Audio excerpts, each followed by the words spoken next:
Hello, everybody. Welcome to Strategy and Future. Today, my guest is Professor Julian Lindley-French, chairman of Alphen Group. Hello, Julian. Hello, Jacek. Nice to see you. Nice to see you too.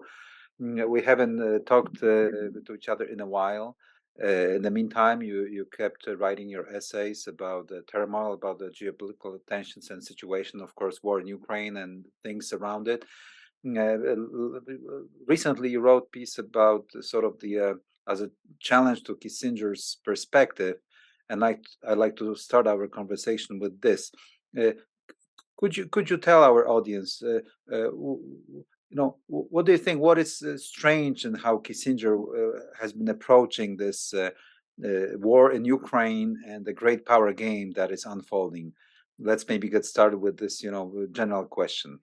Yeah, I mean, I've been a fan of Kissinger's writing over the years, but I did think that his recent piece on how to avoid World War III was the piece of an unreconstructed realist that took no account of the fact that certain states, when they're led by certain people, behave in very bizarre ways.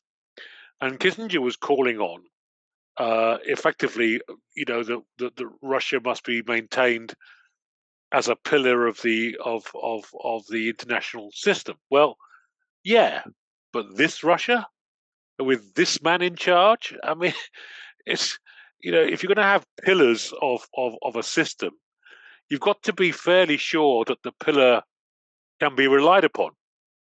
This pillar, this Russia we're dealing with at the moment, is quixotic, it's unstable, its behavior is irrational. So I'm afraid that at the moment we have to contain and deter Russia, as well as engaging Russia through Ukraine.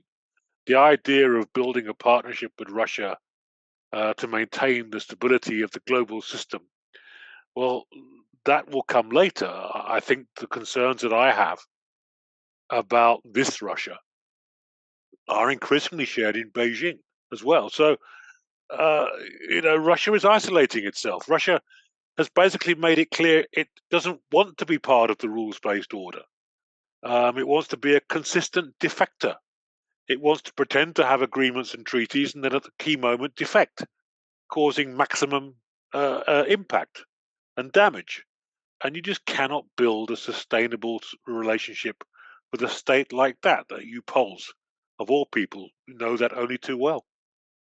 Oh, but it is interesting you mentioned Beijing.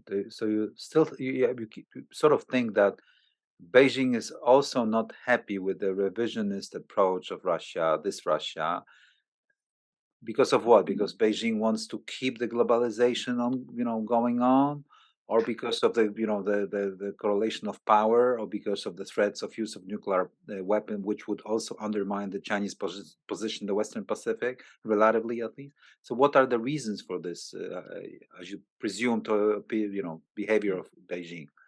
Primarily because the Russia's behavior in the last 12 months has confirmed the Chinese prejudice that the Russians are idiots, that they're incompetent, Mhm. and that there is always a danger that this Russia will drag China into conflicts that China doesn't see as its interests. We in the West, in North America and Europe in particular, might think that what Russia has done is awful. It clearly is, but there are many countries around the world who simply don't want to get dragged into this or don't buy the Western narrative. But increasingly, Russia's brutality and incompetence is shifting them towards a position of, if not anti-Russian, being very skeptical about Russia, allied to its incompetent conduct of the war. Mhm. And then you have China, which has grown rich and powerful on the back of globalization and its supply chains, which is now in a post-COVID crisis, which wants to recover the fundamentals of power, i.e., wealth and prosperity, before it can consider any other geopolitical démarche. And Russia is undermining it. China at some point could well decide to break its relations with the West, but it doesn't want an incompetent Russia doing it for China. Yeah. It wants to manage. The Chinese Communist Party are control freaks.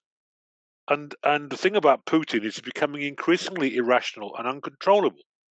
And Beijing simply does not like that. Yeah, let alone that, in my personal opinion, Russia wanted to improve its geopolitical status by invading and potentially quickly seizing Kiev and removing Zelensky and his government, improving his position vis-a-vis China, and play a new game towards the continental Europeans, probably removing United States and present itself in a different light vis-a-vis Beijing as a more independent player for China. So, and it backfired, so to speak, right? And Big time. would you Big share time. big time? Yeah. Would you concur with the following opinion that if the Chinese were not savvy enough over the last 12 months, and if they were not refraining from their version of land lease, yeah, sort of, maybe we would really fall into World War III by this time. Yes, I think there was a danger of that. The Chinese have made various utterances of support, of modest support for Russia, but at the same time maintaining relations with the West, including NATO. And their military support for Russia has been negligible, forcing the Russians to take fairly desperate measures with the likes of Iran. Mhm. China simply is looking at this askance. The Russians have been incompetent at every level.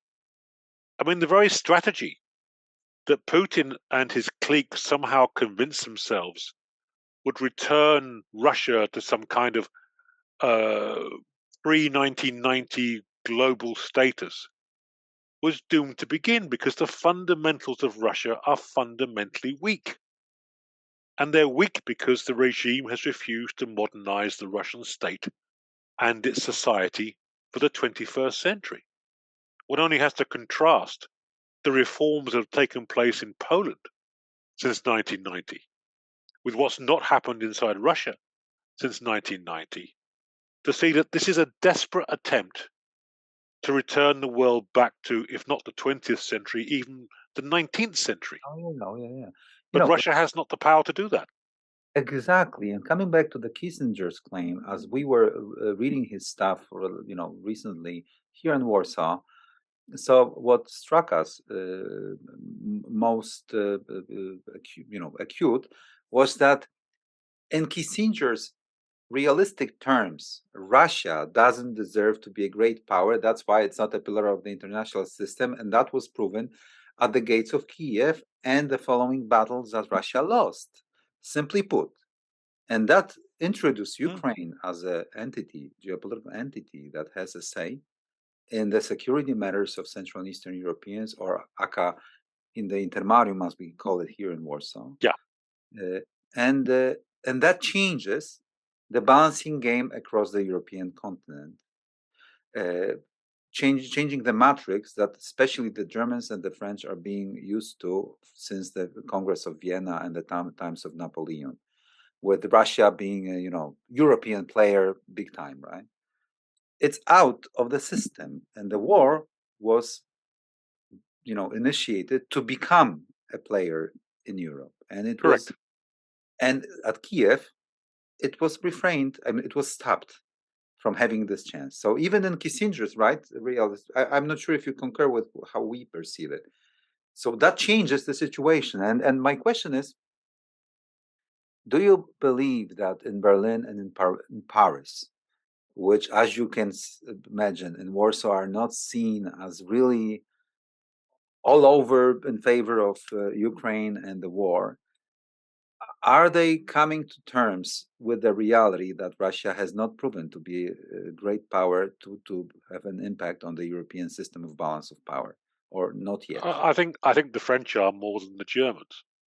Um, and in your response to Kissinger's piece, yes, you're right. But Kissinger's historical analogy was simply wrong. For example, he deliberately used the suggestion about what caused World War One at the beginning of the piece and it reflected an American conceit about both World War One and World War Two, which is simply wrong. World War One was not caused by great powers sleepwalking into war. The British and the French were desperate to stop it and tried, but at the same time they couldn't simply allow Prussia, the Prusso-German Wilhelmine Germany, to build up its army and its navy without a response. Now, Russia was the great uncertainty in all this. And I don't agree with Kissinger that since the Congress of Vienna, Russia has always been a player in Europe. It's always been an external player to Europe that has occasionally been involved. The business of Europe has been primarily dictated by the British, the French, and the Germans since 1815, until the Americans came in after 1945. The Russians have always been an external actor and an unstable, backward actor. Kissinger was, of course, at the height of his powers during the Cold War, the early 70s. I remember it well. And there, the Soviet Union had a moment in the sun, to quote Kaiser Wilhelm. And I think for that reason, in fact, Kissinger's assumptions about Russia were profoundly wrong, which is why I wrote the piece. If you get your historical analogy wrong, then everything that flows after it is suspect. And that was the point I'm making, that this Russia has never really been part of the system and can never be relied upon to be part of Kissinger's system, because its method of statecraft is to defect and defect and defect at the most dangerous moment to the West. And this is it tried to do in Ukraine, and it suddenly discovered how weak a power it is. Now, the only thing that's really preventing, I think, a major Ukrainian advance is still Western ambivalence over what to do. Now, the Americans and the British are prepared to go significantly further than, say, the Germans. But much of Putin's obsession is not with the Americans or the British. Whatever Patrushev said last week about this being a war with America and Britain, Germany is the obsession of the regime, always has been. And what we've seen over the last week is far from Zeitenwende. We've seen a kind of here andet sicht nicht viel. Nothing changes here. It's not just the lack of Leopard 2s that Germany's offering to the Ukrainians because they're still an offensive weapon. How can they be offensive in a defensive war? But anyway, but it's also blocking other countries with Leopard 2s from giving them to the Ukrainians. And you're left with the kind of bizarre situation where the British are offering 48 Challenger 2 main battle tanks, which would mean that the Ukrainians would end up operating about 6 different systems. And it would take a year to train all of them to operate all of these systems with different ammunition, different spare parts. Far from transferring the strength of NATO into Ukraine, we're actually transferring the very problems that NATO grapples with every week. Different systems of different countries with different standards. This is not strategy as such, and that's my concern. And until Germany comes on board, the French will always witter around. They'll play politics with strategy. They'll give a little bit, but they won't break ties with Russia. They'll lean 1 week towards the Americans and another week towards imply a link towards the Russians. The key to it is Germany. And Germany is again demonstrating that it is not America's most important ally in Europe. Poland and Britain are America's most important allies in Europe because we do what we say. And the Germans, frankly, are still lost in this fog of peace. And why is that, Julian? It is because of the, and then let me share. I on purpose, I will be, devil's advocate. Please do, yeah. At the end of the day, I'm, Polish. Yeah. And we are speaking about the security situation in my neighborhood, which is very acute. What many people suspect in Warsaw is that the German economy model is entirely based on access to the Russian cheap energy resources, and the Chinese market, and that structural issues are, not allowing Chancellor Scholz to really make a change. And this is much bigger than any political process or decision making by one chancellor, because it's going to kill the social contract of Germany and its power within the European Union. And this is a big thing. And it was one of the assumptions that Putin made, initiating this invasion, that the structural thing was so powerful, and that, with a quick victory over Ukraine, that would seal the Russian position in Europe. So, and it is, we fear that in Warsaw, and we're not going to let it happen anymore. And that undermines the construction of the European Union, Julian. Yeah. I think you're being too kind to the Germans. I mean, the Germans are the super mercantilists. They've become that, the super free riders. They see international relations only in terms of mercantilism, trade, um, and whether it's dominating the eurozone so they can export cheap goods to indebted fellow EU member states, whether it's exploiting the Chinese market for their cars and their manufacturers, or whether it's consuming cheap Russian energy. The lengths to which they were willing to go, and the people with whom they were willing to deal to preserve that fragile structure, has put the EU and NATO at risk. Yeah. And still they do not acknowledge the responsibility of their power. Power is a curse as well as a blessing. You cannot hide from your own power, but Germany is trying hard to do that. And I have to say this because I've tried very hard to work with Germans. The Germans are great at organizing great conferences like the Munich Security Conference. They're great at talking about what others should do to make them safe, but they don't do what them should do to make So, themselves and the rest of us safe. And some of this is political because the SPD coalition, with the Green Party and the FDP, is fragile. Part of it is Scholz's own lack of leadership, his weakness. Part of it is this mercantilist problem that Germany has, and part of it is a kind of exploitation of history.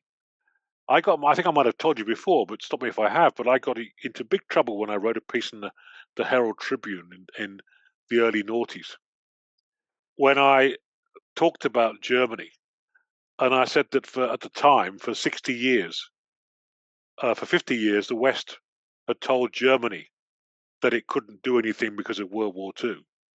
And now the Germans seem to spend the rest of their time telling us that it can't do much because of World War II. And there's still this tendency in Germany.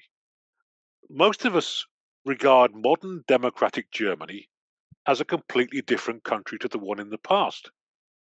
I think even Poles would acknowledge that, despite the terrible things that Nazi Germany did to Poland.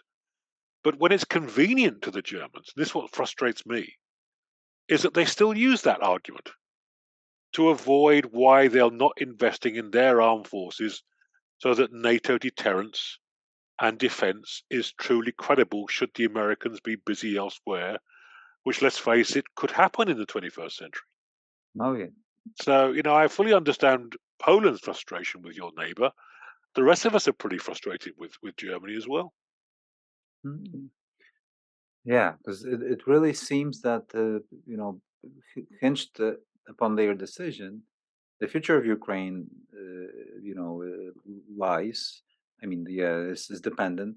Also, Polish security, all NATO eastern flank, future of the European Union, and even transatlantic alliance. Because if the United States figures out that Germany favors a continental consolidation in line with Mackinder's, Yeah.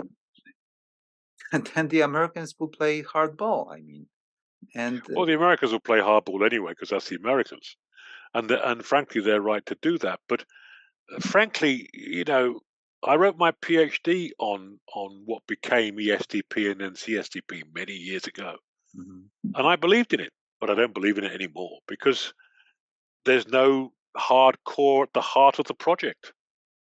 It's all talk, endless summits, endless declarations, and nothing much happens. Mm. because Europeans are quite happy for the American taxpayer to bear the majority of the burden. But I Yeah, can foresee a situation when the American taxpayer starts saying, "Hey guys, we're kind of busy, and we have our own problems like immense debt to deal with. You Europeans, and not to mention Indo-Pacific and China, you Europeans might have to, get your act together." And then you've got the British, who are now semi-detached, and yet easily the strongest military power in Europe, and the French and the Germans falling out over future aircraft. yeah, So exactly. it's really quite a mess, Jacek.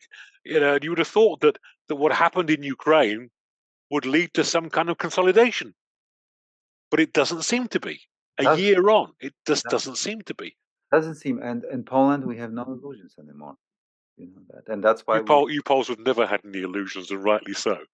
I actually, when we joined EU and NATO, we sort of felt being adopted by a father, NATO, security, and EU, macroeconomy, mother, and Mm, we arrived at the safe haven of the end of history in a way, sort of. yeah, And now we're waking up, and big time. This time around, big time. You see what we're doing towards our brothers in Ukraine, and our military is really thinking about a major change.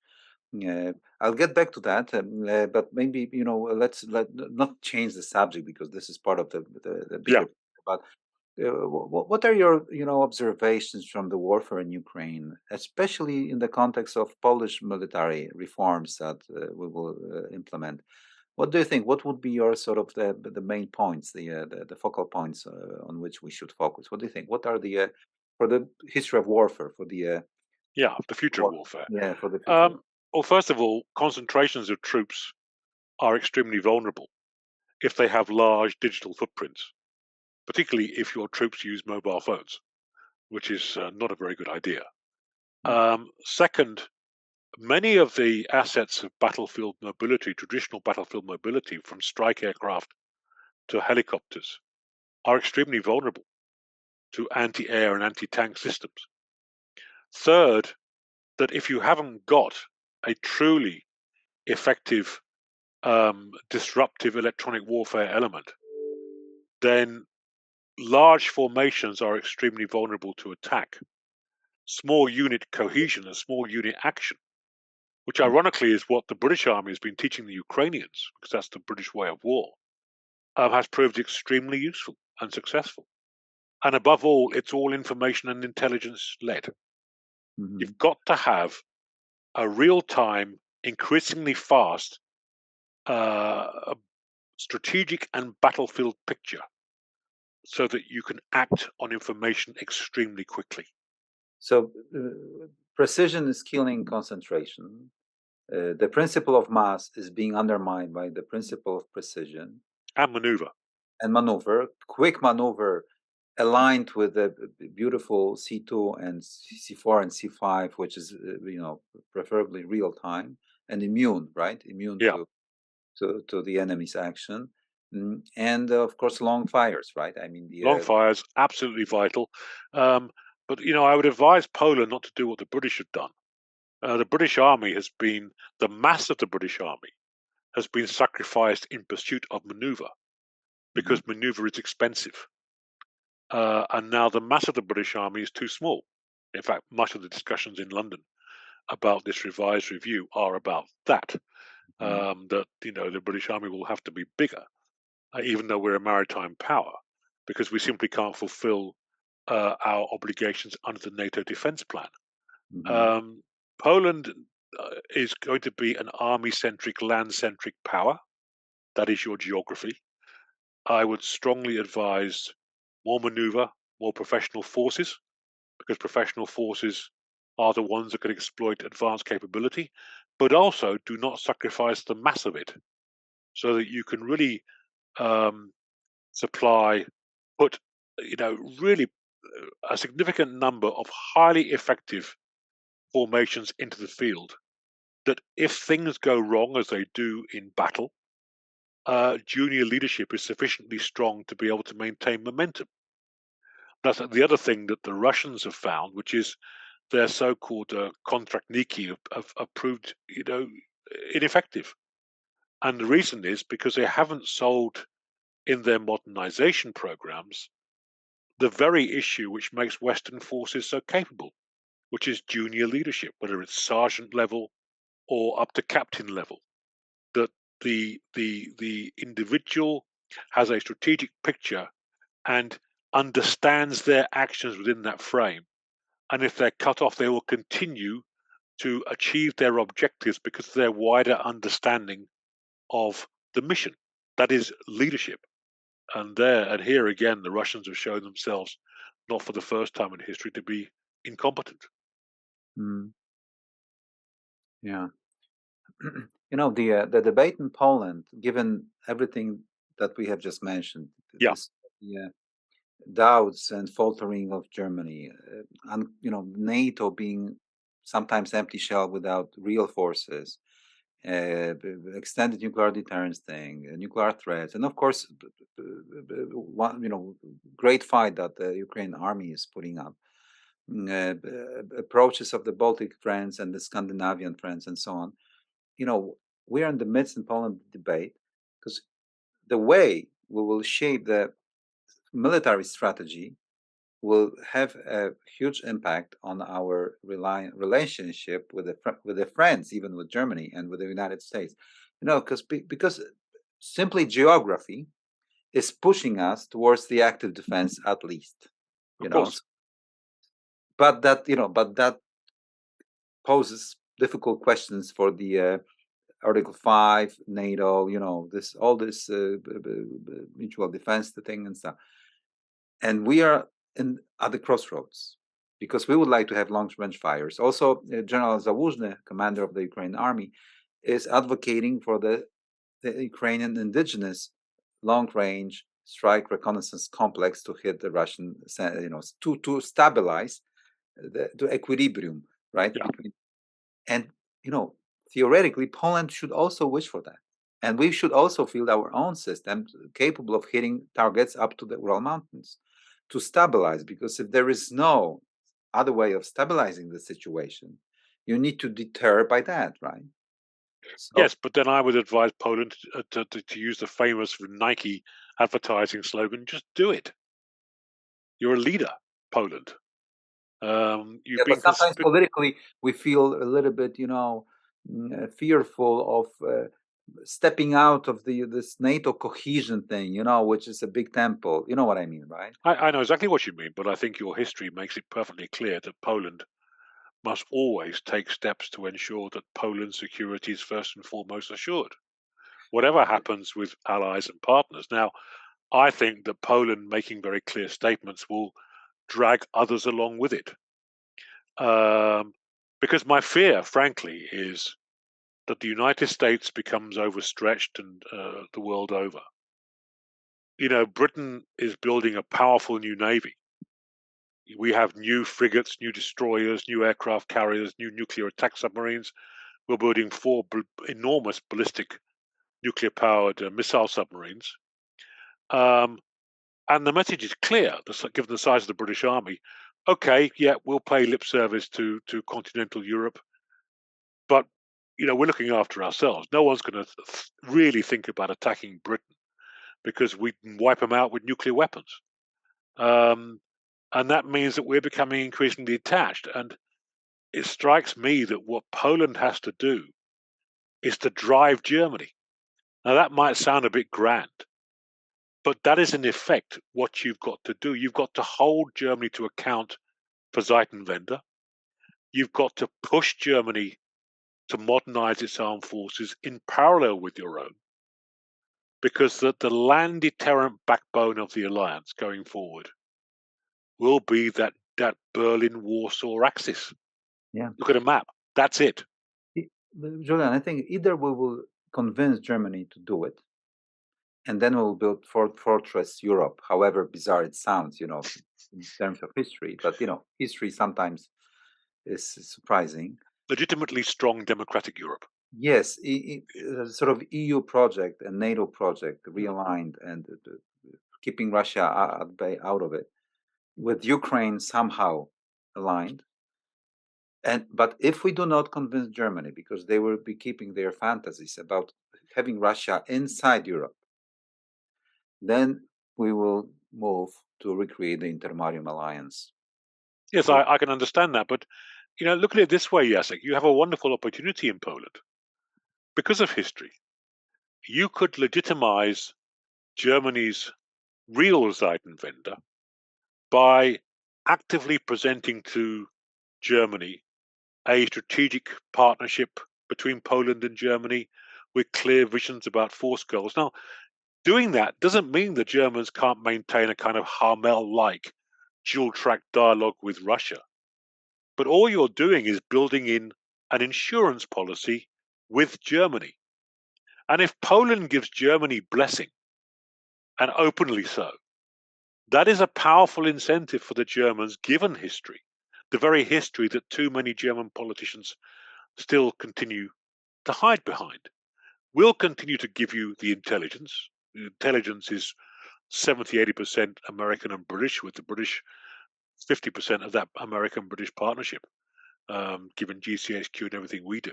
You'll always have that access, and but we've got to shove Germany, and I think you're more likely to shove Germany in the right direction towards credible deterrence by focusing on a plan with the Germans than you are by claiming reparations for World War II, important though they are.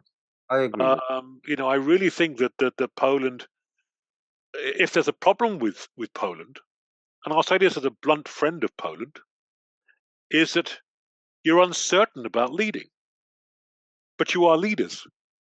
You're not comfortable with leading, but you're the country that has ideas. You're the country that has dynamism. Economically, you have dynamism. In Yeah, so many ways, you have dynamism. the, So get over it and lead. that is true, Julian, but the Germans will never accept that we will be recreating the Commonwealth in the East. I mean, in the modern way, the Intermarium. For example, because at the end of the day, it may end up with a formal alliance with Ukraine, with some sort of American extended nuclear deterrence towards Ukraine as a sort of a peace deal. And Poland will be providing the conventional, and Germans are against it because I know that that. I know they are. undermines their power in Central and Eastern Europe. But I think part of the problem is we tend to see everything in terms of very rigid architectures. The future of NATO is going to be a series of bilateral and trilateral coalitions Mhm. that interact with each other through the standards that NATO provides. There'll be the traditional Anglo-American strategic partnership. There'll be the Franco-German thing, whatever form it takes. There'll be a Scandinavian thing, um, and they'll all be kind of mutually supportive and not exclusive, but they won't drag people into other people's problems. And I can see no reason why the missing piece of that jigsaw, which is a really strong Warsaw Berlin axis, um, should not be built. Because I'm sure that most of the other powers, including my own country, would welcome that. Because you are literally the heart of Europe. You are the pivot around NATO's 360 degrees turns, particularly now that Finland and Sweden will join the alliance. So I think it's this is the moment for Poland to lead, and I hope that Poland's up to the challenge. I hope so too. We will see, and I think that's a good moment to pause our conversation because I hope that I will convince you to record another one. Always a pleasure, Jacek. Great fun. Thank you very much. Our guest today was Professor Julian Lindley-French, the Alphen Group. Thank you, Julian. That was, of course, awesome. Thank you My very much. pleasure, Jacek. Have a good day. Bye bye. Good day too. Thanks.